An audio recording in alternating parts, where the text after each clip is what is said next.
लक्ष्मीपति नारायण की जय। प्रिय भक्तजनों, आज भाद्रपद मास की पूर्णिमा तिथि है और आज हम सुनेंगे पूर्णिमा व्रत की कथा। पूर्णिमा को हिंदू धर्म का सबसे पवित्र महीना माना जाता है। यूँ तो प्रत्येक पूर्णिमा हर शुक्ल पक्ष के 15वें दिन आती है, लेकिन जो उसकी पूर्णिमा है उसका अपना अलग महत्व है। इस दिन हिंदू धर्म में गंगा स्नान करने की परंपरा है और गंगा स्नान करने के पश्चात सूर्य देव को अर्घ्य अवश्य देना चाहिए। माना जाता है कि ऐसा करने से मनुष्य को अपने किए गए पापों से मुक्ति प्राप्त हो जाती है। कार्तिक महीने के दिन स्नान आदि करके गरीबों को कुछ न कुछ तो दान अवश्य देना चाहिए। ऐसा करने से उसका 1000 गुना फल प्राप्त होता है। इस दिन भगवान विष्णु और माँ लक्ष्मी जी की पूजा की जाती है। कई जगहों पर भगवान श्री कृष्ण की विग्रह रूप की भी पूजा होती है। आइए सुनते हैं अब कर।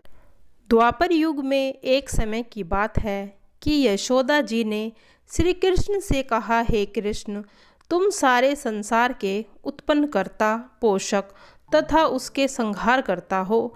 आज कोई ऐसा व्रत मुझसे कहो जिसके करने से मृत्यु लोक में स्त्रियों का विधवा होने का भय न रहे तथा यह व्रत सभी मनुष्य की मनोकामनाओं को पूर्ण करने वाला हो। तो श्री कृष्ण जी कहने लगे, हे माता, तुमने अति सुंदर प्रश्न किया है। मैं तुमसे ऐसे ही व्रत को सविस्तार कहता हूँ। सौभाग्य की प्राप्ति के लिए स्त्रियों को 32 पूर्णमासियों का व्रत करना चाहिए। इस व्रत के करने से स्त्रियों को सौभाग्य संपत्ति मिलती है। यह व्रत अचल सौभाग्य देने वाला है एवं शिव के प्रति मनुष्य मात्र ही भक्ति को बढ़ाने वाला है। यशोदा जी कहने लगी, हे कृष्ण, सर्वप्रथम इस व्रत को मृत्युलोक में किसने किया और इसके विषय में विस्तार पूर्वक मुझसे कहो। श्री कृष्ण जी कहने लगे कि इस भूमंडल पर एक अत्यंत प्रसिद्ध राजा चंद्रहास से पालित अनेक प्रकार के रत्नों से परिपूर्ण कातिका नाम की एक नगरी थी। वहाँ पर धनेश्वर नाम का एक ब्राह्मण था। उसकी स्त्री अति सुशीला रूपवती थी। दोनों ही उस नगरी में बड़े प्रेम के साथ रहते थे। घर में धन धान्य आदि की कमी नहीं थी। उनको एक बड़ा दुख था कि उनकी कोई संतान नहीं थी। इस दुख से वह अत्यंत दुखी रहते थे। एक समय एक बड़ा तपस्वी योगी उस नगरी में आया। वह योगी उस ब्राह्मण के घर को छोड़कर अन्य सब घरों से भिक्षा लाकर भोजन किया करता था। रूपवती से वह भिक्षा नहीं लिया करता था। उस योगी ने एक दिन रूपवती से भिक्षा न लेकर किसी अन्य घर से भिक्षा लेकर गंगा के किनारे जाकर भिक्षा के अन्न को प्रेम पूर्वक खा रहा था कि धनेश्वर ने योगी का यह सब कार्य किसी प्रकार से देख लिया। अपनी भिक्षा के अनादर से दुखी होकर धनेश्वर योगी से बोला, महात्मान, आप सब घरों से भिक्षा लेते हैं परंतु मेरे घर से भिक्षा कभी नहीं लेते, इसका क्या कारण है? योगी ने कहा कि निसंतान के घर की भिक्षा पतित लोगों के अन्न के तुल्य के बराबर होती है। जो पतितों का अन्न खाता है वह भी पतित हो जाता है। तुम निसंतान हो, अतः पतित हो जाने के भय से मैंने तुम्हारे घर की भिक्षा नहीं लेता हूँ। धनेश्वर यह बात सुनकर अपने मन में बहुत दुखी हुआ और हाथ जोड़कर योगी के पैरों पर गिर पड़ा और अंतर्भाव से कहने लगा, हे महाराज, यदि ऐसा है तो मुझे कोई पुत्र प्राप्ति का उपाय बताइए। आप सर्वज्ञ हैं, मुझ पर अवश्य ही यह कृपा कीजिए। धन की मेरे घर में कोई कमी नहीं है, परंतु मैं पुत्र न होने के कारण अत्यंत दुखी रहता हूँ। आप मेरे इस दुख का हरण करें, आप सामर्थ्यवान हैं। यह सुनकर योगी कहने लगे, हे ब्राह्मण, तुम चंडी की आराधना करो।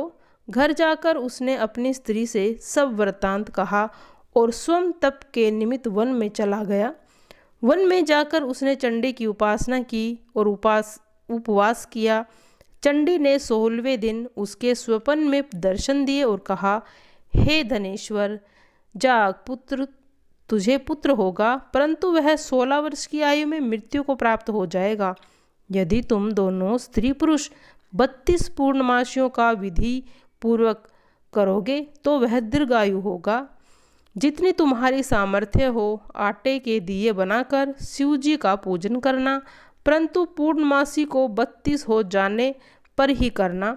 प्रातःकाल होने पर इस स्थान के समीप ही तुम्हें एक आम का वृक्ष दिखाई देगा।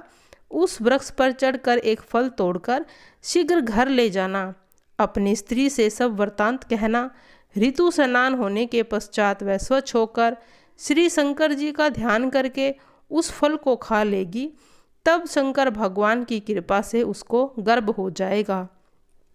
जब वह प्रातःकाल उठा तो उसने उस स्थान पर एक आम का वृक्ष देखा जिस पर अत्यंत सुंदर आम लगे हुए थे। उस ब्राह्मण ने उस आम के वृक्ष पर चढ़कर उस फल को तोड़ने का प्रयत्न किया, परंतु वृक्ष पर कई बार प्रयत्न करने पर भी वह नहीं चढ़ पाया। अब तो उस ब्राह्मण को बहुत चिंता हो गई और विघ्न विनाशक श्री गणेश जी की वंदना करने लगा। हे दयानिधे, अपने भक्तों के विघ्नों को नाश करके उनके मंगल कार्यों को करने वाले, दुष्टों का नाश करने वाले, रिद्धि सिद्धि देने वाले, आप मुझ पर कृपा करके इतना बल दें कि मैं अपने मनोरथ को पूर्ण कर सकूं। इस प्रकार गणेश जी की प्रार्थना करने पर उसकी कृपा से धन्वेश्वर वृक्ष पर चढ़ गया और उसने एक अति सुंदर आम का फल देखा। उसने विचार किया कि जो वरदान से फल मिला था वह यह है और कोई फल दिखाई नहीं देता। उस धनेश्वर ब्राह्मण ने जल्दी से उस फल को तोड़कर अपनी स्त्री को लाकर दे दिया और उसकी स्त्री ने अपने पति के कथा के अनुसार उस फल को खा लिया और वह गर्भवती हो गई। देवी जी की असीम कृपा से उसे एक अत्यंत सुंदर पुत्र पैदा हुआ जिसका नाम उन्होंने देवीदास रखा। माता पिता के हर्ष और शोक के साथ वह बालक शुक्ल पक्ष के चंद्रमा की भांति अपने पिता के घर में बढ़ने लगा। भवानी की कृपा से वह लड़का बहुत सुंदर, सुशील और विद्या पढ़ने में बहुत निपुण हो गया। दुर्गा जी की आज्ञा के अनुसार उसकी माता ने 32 पूर्णमासी का व्रत रखना आरंभ कर दिया, जिससे उसका पुत्र बड़ी लंबी आयु वाला हो जाए। 16 वर्ष लगते ही देवीदास के माता पिता को उसकी बड़ी चिंता हुई, कहीं उसके पुत्र को इस वर्ष मृत्यु न हो जाए। इसीलिए उन्होंने अपने मन में विचार किया कि यदि यह दुर्घटना उनके सामने हुई तो वह सहन नहीं कर सकेंगे। उन्होंने देवीदास के मामा को बुलाया और कहा कि हमारी इच्छा है कि देवीदास 1 वर्ष तक काशी में जाकर विद्या अध्ययन करे और उसको अकेला भी नहीं छोड़ना चाहिए। इसीलिए तुम उसके साथ जाओ और 1 वर्ष के पश्चात इसको वापस लौट लाना।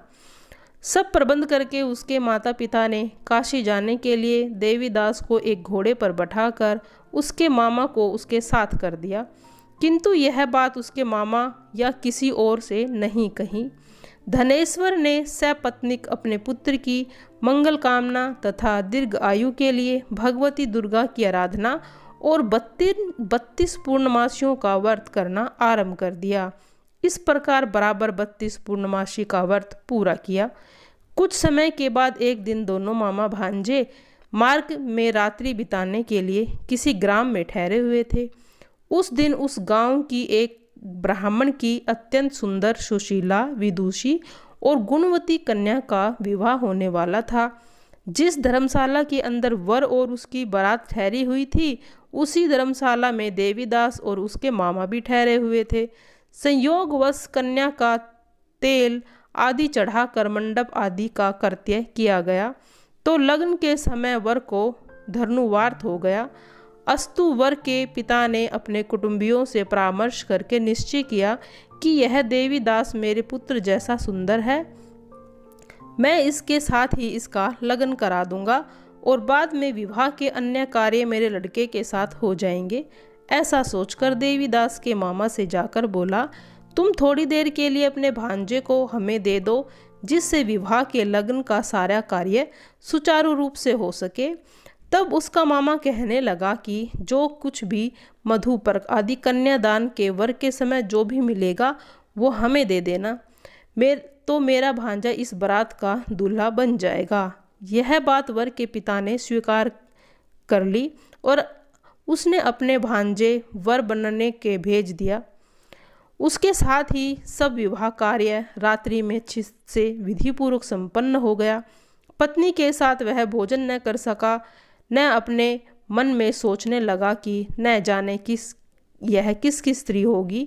वह एकांत में इसी सोच में गर्म निश्वास छोड़ने लगा और उसकी आंखों से आंसू आ गए। तब वधू ने पूछा, क्या बात है, आप इतने उदास और दुखी क्यों हैं? तब उसने सब बातें वर के पिता व उसके मामा में हुई थी वह सब बतला दी। तब कन्या कहने लगी कि यह ब्राह्मण विवाह के विपरीत हो सकता है। देव, ब्राह्मण और अग्नि के सामने मैंने आपको अपना पति बनाया है, इसीलिए आप ही मेरे पति हैं। मैं आपकी ही पत्नी रहूंगी, किसी अन्य की कदापि नहीं। तब देवीदास ने कहा, ऐसा मत करिए, क्योंकि मेरी आयु बहुत थोड़ी है। मेरे पश्चात आपकी क्या गति होगी, इन बातों पर अच्छी तरह से विचार कर लो। परंतु वह दृढ़ विचार वाली थी, बोली, जो भी आपकी गति होगी वही मेरी गति होगी। हे स्वामी, आप उठिए और भोजन कर लीजिए, आप निश्चय ही भूखे होंगे। इसके बाद देवीदास और उसकी पत्नी दोनों ने भोजन किया और शेष रात्रि में वे सो गए। प्रातःकाल देवीदास ने अपनी पत्नी को 3 नगों से जड़ी एक अंगूठी दी, एक रुमाल दिया और बोला, हे प्रिय, इसे लो और संकेत समझकर स्थिर चित्त हो जाओ। मेरा मरण और जीवन जानने के लिए एक पुष्प वाटिका बना लेना, उसमें सुगंधी वाली एक नवमल्लिका लगा लो, उसको प्रतिदिन जल से सींचा करो और आनंद के साथ खेलो कूदो तथा उत्सव मनाओ। जिस समय और जिस दिन मेरा मरने का होगा ये फूल सूख जाएंगे और जब ये फिर से हरे हो जाएं तो जान लेना कि मैं जीवित हूँ। यह बात निश्चय ही करके समझ लेना, इसमें कोई संशय नहीं है। यह समझाकर वह चला गया। प्रातःकाल होते ही वहाँ पर गाजे बाजे बजने लगे और जिस समय विवाह के कार्य समाप्त करने के लिए वर तथा सब बाराती मंडप में आए तो कन्या ने वर को भली प्रकार से देखकर अपने पिता से कहा कि यह मेरा पति नहीं है, मेरा पति वही है जिसके साथ रात्रि में मेरा पानी ग्रहण हुआ था। इसके साथ मेरा विवाह नहीं हुआ। यदि यह वही है तो बताइए, मैंने इसको क्या दिया? मधुपर्क कन्यादान के समय जो मैंने आभूषण दिए थे उन्हें दिखाए तथा रात में मैंने क्या गुप्त बातें की थी वह सब सुनाए। पिता के कथन के अनुसार वर को बुलवाया। कन्या ने सारी सब बातें सुनकर कहने लगा कि मैं कुछ नहीं जानता। इसके बाद लज्जित होकर अपना मुंह लेकर वह वहाँ से चला गया। भगवान श्री कृष्ण बोले, हे माता, इस प्रकार देवीदास काशी विद्या अध्ययन के लिए चला गया। जब कुछ समय बीत गया तो काल से प्रेरित होकर एक सर्प रात्रि के समय उसको डसने के लिए वहाँ पर आया। उस विषधर के प्रभाव से उसके शयन का स्थान चारों ओर से विष की ज्वाला से विषैला हो गया, परंतु वज्रराज के प्रभाव से उसको काट नहीं पाया, क्योंकि पहले ही उसकी माता ने 32 पूर्णिमा का व्रत रखा था। इसके बाद रात्रि के समय में स्वयं काल वहाँ पर आया और उसके शरीर से उसके प्राणों को निकालने का प्रयत्न करने लगा, जिससे वह भी मूर्छित होकर पृथ्वी पर गिर पड़ा। भगवान की कृपा से उसी समय पार्वती जी, शंकर जी वहाँ आए। उसको मूर्छित देखकर दशा में पार्वती जी भगवान शंकर जी से प्रार्थना करने लगी, महाराज, इस बालक की माता ने पहले ही 32 पूर्णिमा का व्रत किया है, जिसके प्रभाव से हे भगवान आप इसको प्राण दान दे। भवानी के बार बार कहने पर भक्तवत्सल भगवान शिव जी ने उसको प्राण दान दे दिए। इस व्रत के प्रभाव से काल को भी पीछे हटना पड़ा और देवीदास स्वस्थ होकर बैठ गया। उधर उसकी स्त्री उसके काल की प्रतीक्षा किया करती थी। जब उसने देखा कि उस पुष्प वाटिका में पत्र पुष्प कुछ भी नहीं रहे तो उसको अत्यंत आश्चर्य हुआ, और जब वैसे ही फिर से हरी भरी हो गई तो वह जान गई कि वह जीवित हो गया। यह देखकर वह प्रसन्न मन से अपने पिता से कहने लगी, पिताजी, मेरे पति जीवित हैं, आप उनको ढूंढिए। जब वह 16 वर्ष बीत गया तो देवीदास भी अपने मामा के साथ काशी से चल दिया। इधर उसके ससुर उसको ढूंढने के लिए अपने घर जाने वाले ही थे। वहाँ दोनों मामा भांजे वहाँ पर आ गए। उसको आया देखकर उसका ससुर बड़ी प्रसन्नता के साथ अपने घर ले आया। उस समय नगर में निवासी भी इकट्ठा हो गए। सबने निश्चय किया कि अवश्य ही इस बालक के साथ इनकी कन्या का विवाह हुआ था। उस बालक को जब कन्या ने देखा तो पहचान लिया और कहा, यह तो वही है जो संकेत करके गया था। सभी कहने लगे, भला हुआ यह आ गया। यह सब नगरवासियों ने आनंद मनाया। कुछ दिनों बाद देवीदास अपनी पत्नी और मामा के साथ अपने ससुर के घर से बहुत सा उपहार लेकर अपने घर के लिए प्रस्थान किया। जब वह अपने घर के निकट आए तो कई लोगों ने उसको देखकर उसके माता पिता को पहले ही जाकर खबर दे दी कि तुम्हारा पुत्र देवीदास अपनी पत्नी और मामा के साथ आ रहे हैं। ऐसा विचार सुनकर उनको पहले विश्वास नहीं हुआ। जब लोगों ने आकर उनकी बात का समर्थन किया तो उनको आश्चर्य हुआ, लेकिन थोड़ी देर में देवीदास ने आकर अपने माता पिता को चरणों में अपना सिर रखकर प्रणाम किया और उसकी पत्नी ने सास ससुर के चरणों को स्पर्श करके आशीर्वाद लिया। माता पिता ने अपने पुत्र और पुत्रवधू को हृदय से लगा लिया और दोनों की आंखों से प्रेम के अश्रु बह रहे थे। अपने पुत्र और पुत्रवधू की आने की खुशी में धनवेश्वर ने बड़ा भारी उत्सव किया। ब्राह्मणों को बहुत दान दक्षिणा दिया। श्री कृष्ण जी कहने लगे, इस प्रकार धनेश्वर 32 पूर्णमासियों का व्रत करने के प्रभाव से पुत्रवान हो गया। जो भी स्त्री इस व्रत को करती है वे जन्म जन्मांतर तक सुहागन बनी रहती है, सौभाग्यवती रहती है। यह मेरा वचन है, इसमें कोई संदेह नहीं है। और 32 पूर्णिमाओं का व्रत करने से सभी की इच्छाएं पूरी हो जाती हैं। तो बोलिए, जय शंकर भोले बाबा, तेरी सदा ही जय। अब पूर्णिमा व्रत की एक कहानी और है। एक कथा के अनुसार एक साहूकार के 2 पुत्रियां थी। दोनों पुत्रियां पूर्णिमा का व्रत करती थी, लेकिन बड़ी पुत्री पूरा व्रत करती थी और छोटी पुत्री अधूरा व्रत करती थी। इसका परिणाम यह हुआ कि छोटी पुत्री की संतान पैदा होते ही मर जाती थी। उसने पंडितों से इसका कारण पूछा तो उन्होंने बताया कि तुम पूर्णिमा का अधूरा व्रत करती हो, जिसके कारण तुम्हारी संतान पैदा होते ही मर जाती है। पूर्णिमा का पूरा व्रत विधि पूर्वक करने से तुम्हारी संतान जीवित रह सकती है। उसने पंडितों की सलाह पर पूर्णिमा का पूरा व्रत विधि पूर्वक किया। इसके बाद उसे एक लड़का पैदा हुआ, जो कुछ दिनों बाद फिर मर गया। उसने उस लड़के को एक पाटे पर लेटाकर ऊपर से कपड़ा ढक दिया। फिर अपनी बड़ी बहन को बुला कर लाई और बैठने के लिए ही वही पाटा दे दिया।